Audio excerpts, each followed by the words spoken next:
Mhm. Welcome back to New Realities. This is a series of programs I am doing with people who are part of the upcoming Crystal Skull event.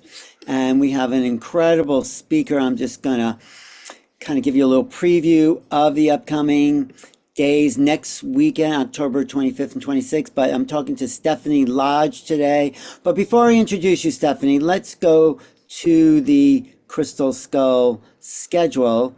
If I can find it here. Where was I? I just had it. I think this is it. All right. Well, actually, why don't you introduce yourself? I'll introduce you and then I'll go to the schedule, okay? I'll say Stephanie Lodge is a wisdom keeper, quantum healer, angelic architect. That's interesting. Sovereign light streams of ultimate creator. She serves as celestial ambassador for the ancient crystal skulls, Lucy, also known as Anam, and Ichel, two Ishel. planetary guardians. Ichel, is that how you say it? Ishel, yeah, Ishel. and and a lot more. I don't want to read the whole thing because we don't want to take up the whole show. So why don't you talk about your connection to the crystal skulls, and then I'll bring it up on the screen. So please, Stephanie. Yeah, so I learned of the crystal skulls. I was in Sedona doing an event. I met Ishel and Lucy, and I had a very direct connection to Lucy, and she showed me lifetimes in Lemuria, Atlantis, things of that nature. And I came to learn later as one of my many hats, many facets is as a Magdalene mystic. And the Magdalens back in the day, the Essenes would work with crystals, also crystal skulls. And so Magdalene came in to mentor me to bring that knowledge forward. And so Ishel and Lucy specifically came and wanted to work with me. And so I coordinated with their guardian, and I basically started working with Lucy more specifically because she was what I would call the diamond skull, made of diamond light. And this skull has no tool markings. It's very ancient. And the interesting thing about her is she can't travel because she's very kinetic. So it's very difficult for her to go to conferences and so forth because she can't get on planes and places like that. But what I found with that energy one day is she came through and she said, you should really know if we're going to work together, my true name. And it's not Lucy. And I said, well, what is it? And she said, it is Anam, the seed of the soul of the universe. And I said, okay, big name. I said, well, Anam as in like Anamkara, what does Anam mean? And she said, no, go back further to Egypt. That will be the closest place you can find the meaning of my name. And it took quite a bit of research to find out what Anam meant in Egyptian. And I finally, No, I just want to back up because you're talking about these skulls as if they're real beings, and maybe they are. Can you explain? Because you're having conversations with these mhm, rocks, these crystals. mhm, So explain how they're actually for you real mhm. beings. I may have had my own experiences, but how do you Yeah, relate? yeah. Yeah. So Anam meant precious gemstone, just to kind of finish that up. So it was quite profound that that's what her name meant. So what I will say is consciousness is streaming through these crystals, whether they are carved into crystal skulls or not. There's consciousness that you can tap into through these crystals, all crystals. They're living light that is captured into form. It's I'll bring up incarnation. what keep talking. I'm just going to Yeah, bring up the for event here. sure.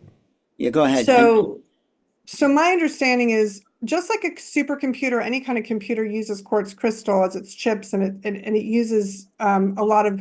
We use crystals to basically store data. Okay, we are crystalline in our own right, right? We have crystalline, we have saline in our bodies, we have salt, right?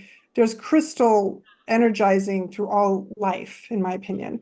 So these crystals that were carved into skulls demonstrate or represent a usually a consciousness, right? They've been connected to a very specific being of consciousness. That could be an ascended master, that could be a light being from another cosmic, station of light. It's up to the individual who can tap in and who's the creator of the skull, who's birthing the skull, who actually manifested it, let's say, and carved it. But also, some of these crystal skulls were gifted to us from off-planet beings, in my opinion. And Lucy Anam would be one of those because she does not have tool markings. She's manifested directly into skull form. Now, is there a picture of Lucy on this website? no, because Lucy's actually a skull that I work with remotely, but she doesn't come into the public sector. That's not the kind of work she does. Unfortunately, there's a lot of risk for her to come into the public sector, to be honest. What kind of So risk? What kind of risks are there for So her to just come in? like when you have a spiritual wisdom keeper come into this playground called the internet, there's a lot of energies out there you would call like parasitical forces or energies that can tap in and hook in, and we want to keep her super pure. So we don't want that kind of connection. It's not about her being famous. It's not none of that, right? It's really about her doing the work she came to do. And so as a guardian, as one of her guardians, I'm just very careful to bring her out into public only in small, very specific settings, sacred spaces. Internet is very risky, to be Well, honest. but wait, slow down a little bit. What is the work she has come to do? I mean, She how would, is here to liberate humanity and elevate Diamond Earth. And Diamond Earth is what many call New Earth, but how does 5D she Earth. do that? I mean, she's a skull. How would, She's connected into the grid system that is the New Earth. So I work with Diamond Earth as well. So what I do is I work with, right now I'm installing 12 gates around the world. We've done 3 of them so far, to connect and bridge old 3D version that's falling away to the new version that's coming in, and bringing in more light force or light energy to build out that new version, which is multidimensional. So it's not really, in my opinion, appropriate even to call it 5D, because it's way beyond 5D. So it's kind of an interesting time we're in, because we have a lot of different consciousness coming in and a lot of different types of truth of what people perceive. And the reason for that is because we're already in this multidimensional, multifaceted, which is why we call it Diamond Earth playground. So, so how do you specifically work with these objects? I mean, I have one here of yeah, this like I have this amber one. skull. Yeah, Okay. oh, that's cute. They're kind of Yeah. similar. This is a Amber. Turna. What is that? A rose quartz? Yeah, this is rose quartz. Now she And connects to angelic Andromedan connection and the how do high you know that? Does she because tell I you? channel living light and I connect in and I ask and they tell me. All right. So I've been So doing how do that for you 20 work years. with these how do you work with and people watching the event that's coming up, I'll share it again and then Yeah. tell me here it is. It's this big event coming up here in So yeah, next weekend, October 26th, 27th. Yeah. I'll be speaking the 26th Saturday at 2:35 p.m. and I will be introducing Omega, which is a selenite dragon seraphim skull. She's a modern skull, not ancient.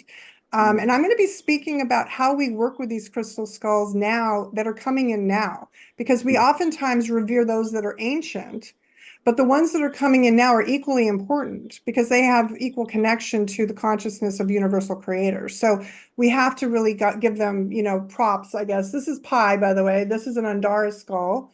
I don't know if you can see him. So Um, he's a blue Andara. where did So, you get that from? oh gosh, he's my first skull. Magdalene Wait, brought me hold to that up him. again. Can you hold it up Yeah. again? hmm Beautiful skull. Yeah. Really nice.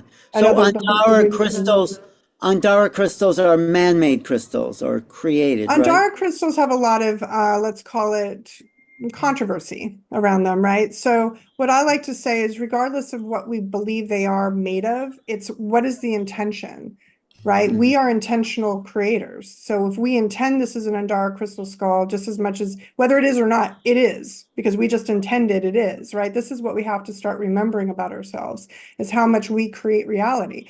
So with Pi, when Pi came in, I was working with the numbers, as I think you've experienced before, where I channel these numbers, and Pi as in 3.14, so forth, was here to connect me better to that network of source code. So I work a lot with these quantum experiences of creation, the architects of creation, the diamond dragons, which are coming in full force right now to support the elevation of this planet, to liberate it from the old structures, old mythologies. And that is essentially what I'm here as an emissary to do, is to bring in the new, right? Because we tend to always want to go backwards. Ancient's great, there's nothing wrong with it. But if we want to build new Earth, we must start to get information now, what's coming in most relevant now, and take that forward and be willing to let go of what we're so attached to as the belief structures. Otherwise, we keep repeating the same humanity and the same history, right? Right. So your job then is to be a translator for the Mhm. intentions of these skulls, right? For the skulls, for the angelics, for the seraphim, Elohim, all the councils. Yeah, that's what I do. And so, what will you actually be doing next on the 24th when you So speak? Omega is a Moroccan selenite, very ancient selenite skull. She actually, this is a fun story. She's a dragon skull, right? And so I when don't know I what that means. What does that mean, Dragon she Skull? looks like a dragon. She has like a dragon shape, more or less. She's very different, very unique. And when I brought her in, I was told she was coming in to support my work because as a channel of the living light of this frequency, it's a lot to bring through the body, and especially as I get older. So she's there to kind of take the overflow, to manage and regulate my energy field. She supports me with that. A lot of these skulls, that's what they're here to do. They're here to add counsel and add support. So they're here to add information in as needed, right? They tune into certain frequencies for us. And so we can connect into them and they will bring in like a boost almost of energy if needed, right? So Mhm. that's what Omega does. Omega is a creator skull. She's a master dragon skull. Dragon energy, again, is like the ley lines of the planet used to be called dragon lines for a reason, because these are the most ancient currents of creation. Think volcanic activity, lightning, all the forces of nature, really powerful. So what we're seeing right now on the planet is a lot of elevation of that activity, and these dragons are coming in to regulate it and help assist. They're almost like midwives for the birth of New Earth, right? So Omega is part of that. She's coming in to support that, and So, she what came in. exactly will you do then at the I mean, next weekend when you present? Everything I do is spontaneously. She will guide me through an experience, and we will go through an experience. I will probably also educate and support people in understanding better what this whole elevation and ascension process is of this planet, because we are going through it right now. So, what is it all about? What actually give us a little peek into like this process as it's unfolding? Well, in my opinion, we're already in a new elevated Earth process. It's just we're revealing all the toxicity that has been running rampant on the old Earth, and we have to clean it up before we leave, kind of thing, right? And a lot of people also have a very they have attachment to what they believe life should be, and they're so conditioned to certain programs of what life should be. So there's an adjustment period, and we're already in that adjustment period. And so there's many people like myself and others who are coming in to help people, coach people, advise people as they go through massive shifts of consciousness and vibrational frequency and so forth. So it's a lot. It's a lot to cover right now, but I would just say we're in it. Well, And next a lot is happening. you'll be covering a lot of this at this upcoming Mhm. Crystal Skull Conference. That's the Yeah. 24th and 25th. That's a Portal to Ascension event. You can get the information at Portal to Ascension. But also, one last question: how does when you work with your skulls Mhm. and all these other skulls that are around, Mhm. how does it affect the bigger field? Okay, so if I go into the quantum science nerd side of this a minute, I work with something called the Halo Network. And the Halo is holographic or holofractal assembled light organization that creates a larger organism. It's all connected. And so when I go into Halo, what I am doing, it's kind of like saying Siri or Alexa, right? I'm opening up a field of consciousness to access into the larger consciousness, the universal consciousness. The crystal skulls are kind of like tuning in to a very specific node on that network so that I can work that specific node for balancing or recalibration if it's out of alignment, if it's corroded or corrupted, if something's hurt the system somehow. That's the best way to say it. So I do a lot of corrections on certain portals and gates within the cosmos. Right now we're doing diamond earth gates all around the planet. We did one in Jerusalem called the Diamond Lion Gate on the Diamond Lion's Gate. And we did Who Diamond are you Eagle working Gate. with? You say we. Who are you So working I with? have a private group that I've assembled, a community. It's called the Angelhood, and within that we do Diamond Halo Circles. So we have a smaller like group that meets every week, and we do Earth work basically for the planet. And then from there, some of them go into planetary guardianship, which is open to the public. Truly, I mean, people can jump in if they feel aligned to that. If they feel like they're on mission to support the planet and the new Earth, it's Well, I was open. going to ask you because you do a lot of work with a lot of people. Mhm. As to wrap up here, how can people Yeah, get in touch with you? Do you do private yeah. sessions? How do they join your Mhm. group? Yeah, so the best thing to do is to go into the angelhood.com And the angelhood.com is where all the courses and groups and events are happening. So they'll be part of my community. It's free to join. And then within there, they can select what they want to be a part of. So the special series called Diamond Earth Gates is creating a Diamond Earth Alliance. And this alliance is going to be over 12 months assembling these planetary guardians from all over the world. And we're opening gates. And We how just does it, opened one in Chile, in fact. Yeah. what's the website again? Could you say it again? The Angelhood, like think like a neighborhood, right? So Angelhood. And they also can find me at the Hug Angel on Instagram, and they'll find all my links there too in my bio. And Wait, Angelic Academy. theangelhood.com, you're saying Mhm. theangelhood.com.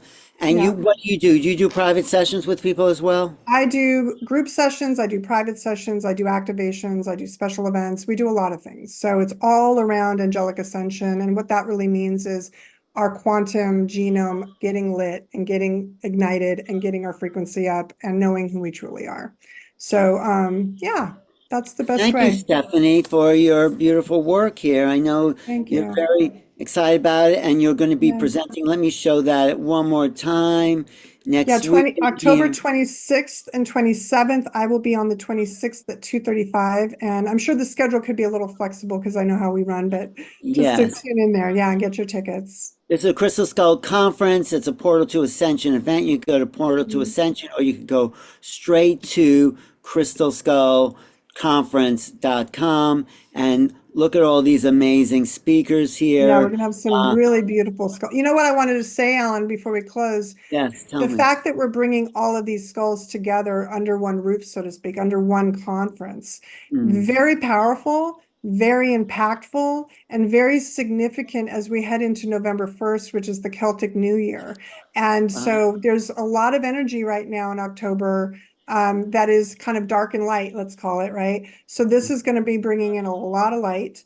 And Mhm. when I brought Omega to conscious life, in fact, the Dragon Master, Shinto Ryu, I believe his name is, or Shingo Ryu, he met her, he met Omega, and he's like, whoa, she's powerful. And I just want to say, for those watching, just because you don't have an ancient skull, just know you might have a very powerful being of light wanting to work with you. So pay attention to your crystal skulls. They're not just ornaments, okay? What?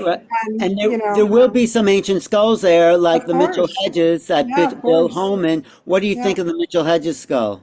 I've worked with Mitchell Hedges actually. I did a local event here at Mystic Journey in LA with Mitchell Hedges. We did a meditation with Mitchell Hedges. Mitchell Hedges is interesting. Again, there's some controversy around it too, right? And it's very famous. And there's a lot of attachments to that sometimes. So I always tell people just come with an open heart, come very unattached, to anything, and just know that these are beings of love. They're here to just assist us and reflect the crystalline levels of light that we are, because we are all light seated, we are all light beings, and these are here just to remind us of that. So it's beautiful. Have you met Heartstar? This is a Tibetan crystal You know skull. what? I haven't. I'm so excited to hear about what Elizabeth has She's to in share. Sedona. This is probably the oldest skull I've ever Mm, seen. It's mm, very old crystal in mm, from Tibet, and mm. this woman Elizabeth got to be the caretaker for that. So, Yeah, beautiful. and this woman here, Star Fuentes, you know Star's work. She has the Crystal Skull Academy. Yeah. Have you met her? You should I have connect. not met her, no. Mm-mm. Really a great teacher, great shaman, Yeah, great healer. There's a couple of, beautiful. Jody Sirota. Is that which one is she? Is it Jody Max? has the green jadeite skull. Oh, okay. No, I Anyway, don't. some great people coming to this conference next Yes. weekend. Sign up at the Crystal Skull Conference. Go to Portal to Ascension. You can sign up there.